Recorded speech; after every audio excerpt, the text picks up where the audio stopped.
दोस्तों नमस्कार, बिहनिया संजय से मैं कौशल तिवारी। हवाई अड्डों पर सीआईएसएफ के 3049 पद खत्म किए जाने को लेकर एक बार फिर मोदी सत्ता कटघरे में है। लेकिन इन सब बातों का इसलिए कोई मतलब नहीं है क्योंकि सार्वजनिक क्षेत्र की कंपनियां बेच-बेचकर पहले भी नौकरी खत्म की जा चुकी है। अग्निवीर योजना एक ढंग से नौकरी खत्म करने की ही योजना थी और दूसरे संस्थानों में भी, चाहे बैंक हो या बहुत सारे इस तरह के संस्थान हैं जिनमें नौकरियां लगातार खत्म की जा रही हैं और खुद केंद्र सरकार में 8.5 लाख से अधिक पद रिक्त हैं। तब बेरोजगार क्या करे, कहां जाए, ये एक अलग सवाल है। सबसे बड़ा सवाल तो महंगाई का है जो लगातार बढ़ रहा है। जुलाई माह के मध्य से जब दूध, पनीर, आटा, गुड़, दूसरे खाद्यान्न, मुर्रा जैसे वस्तुओं पर जब 5% जीएसटी लागू किया गया, उसका असर अब आम जीवन पर पड़ने लगा है। लोगों के सामने जीवन जीने का नए तरह का संकट खड़ा हो गया। एक तरफ कारपोरेट को छूट देकर विश्व के नंबर बढ़ाए जा रहे हैं, विश्व में कॉरपोरेट अपने अमीर लोगों के, और दूसरे तरफ आम लोगों की जेब खाली की जा रही है, उन्हें टैक्स के बोझ से मारा जा रहा है। तब सवाल बहुत से हैं, लेकिन इन सवालों का इसलिए कोई मतलब नहीं है क्योंकि झूठ, नफरत और अफवाह की राजनीति आम लोगों पर इस कदर हावी है कि वह यह देख भी नहीं पा रही है कि किस तरीके से केंद्र सरकार का रवैया है और लगातार नौकरी खत्म की जा रही है। तब आने वाले दिनों में जो युवा पढ़कर निकलेंगे उनके सामने रोजगार का सबसे बड़ा संकट खड़ा हो जाएगा।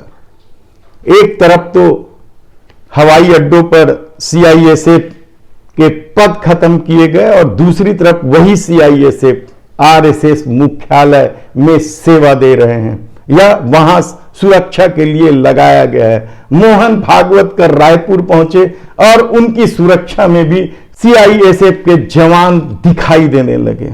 यानी यह, हालांकि कांग्रेस ने कहा है कि यह किस तरह का रवैया है सरकार का कि सरकारी क्षेत्रों में निजी कंपनियों को सुरक्षा का जिम्मा दिया जा रहा है और आरएसएस मुख्यालय में सरकारी सुरक्षा दी जा रही है। यह विवाद का विषय हो सकता है, यह चर्चा का विषय हो सकता है, लेकिन हकीकत यह है कि मोदी सरकार का रवैया जिस तरीके से चल रहा है वह आने वाले दिनों में न केवल बेरोजगारों के लिए नया संकट खड़ा करने वाला है बल्कि आम आदमी का जीवन और कठिन करने वाला है। लगातार बढ़ते रेट ने आम आदमी को इस स्थिति में डाल दिया है कि कोई क्या करे यही समझ में नहीं आ रहा है। अपराध लगातार बढ़ रहे हैं। छत्तीसगढ़ जैसे शांत प्रदेश में भी यदि अपराध अचानक बढ़ने लगे हैं तो यकीन मानिए कि इसकी एक सबसे बड़ी वजह बढ़ती महंगाई ही है। लेकिन इन सब बातों से इतर कांग्रेस भारत जोड़ो यात्रा निकाल रही है और अब तो यह कहा जा रहा है कि कांग्रेस जोड़ो यात्रा भी है। यह यात्रा आज दोपहर बाद शुरू होगी। 119 लोगों की लगभग टीम है और इसके लिए विभिन्न राज्यों से कांग्रेसी पहुंच भी रहे हैं आज पहले दिन। हालांकि उनसे कहा गया है कि वे अपने अपने राज्यों में इसका स्वागत करें या इसमें शामिल हुए, लेकिन छत्तीसगढ़ से भी बहुत सारे कांग्रेसी इस यात्रा में शामिल हुए हैं। 119 लोगों की टीम ने 6 लोग हैं जिसमें चोलेश्वर चंद्राकर और अमरजीत भगत के पुत्र आदित्य भगत समेत 6 लोग हैं इस टीम में। उसके बाद भी बहुत सारे लोग जा रहे हैं इस यात्रा में। उसमें दुर्ग के अयूब खान के नेतृत्व में कल ही बहुत सारे लोग रवाना हुए। भारत जोड़ो यात्रा क्या सचमुच ही झूठ, इस देश में झूठ, नफरत और अफवाह की राजनीति को समाप्त कर देगी? क्या सचमुच कांग्रेस एक संवाद कायम करके आम लोगों के हित में कोई निर्णय लेगी और उसे घोषणा पत्र में 2024 के चुनाव में शामिल करेगी? बहुत सारे सवाल हैं। देखना है, हम पल पल की खबर आपको देते रहेंगे।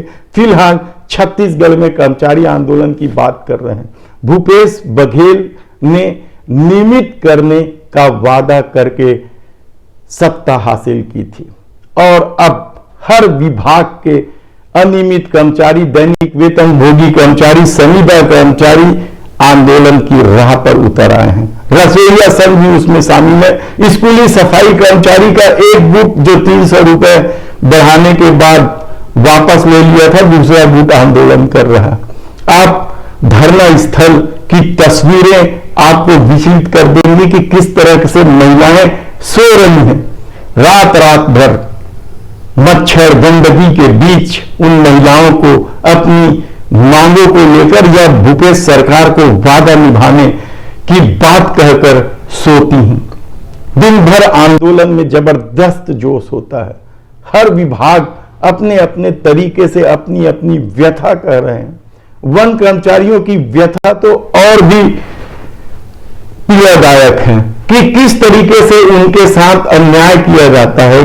काम के दौरान भी वे साफ कहते हैं कि केवल अधिकारी ही नहीं बल्कि उनके परिवार के लोगों को, जिनमें उनकी पत्नियां भी, अफसरों की पत्नियां भी शामिल हैं, कि प्रताड़ना से वे त्रस्त रहते हैं। लेकिन किससे कहें, क्योंकि एक बार यदि उन्होंने शिकायत की तो उनकी नौकरी चली जाएगी और उन्हें नहीं रखा जाएगा, क्योंकि वो अस्थायी कर्मचारी है। ये उनकी पीड़ा है, लेकिन उनका जोश अभी खत्म नहीं हुआ है। वे लगातार आंदोलन कर रहे हैं और अलग अलग तरीके से, कभी भीख मांग रहे हैं, कभी काली पट्टी लगा रहे हैं।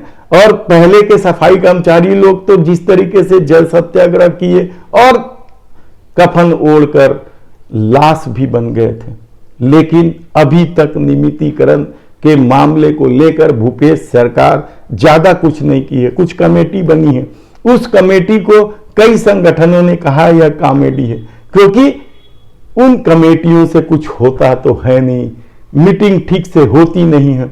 ऐसे में नियमितीकरण की मांग को लेकर जो कर्मचारी अब सड़क पर उतर चुके हैं, कि यह लड़ाई कहां तक जाएगी यह देखना होगा।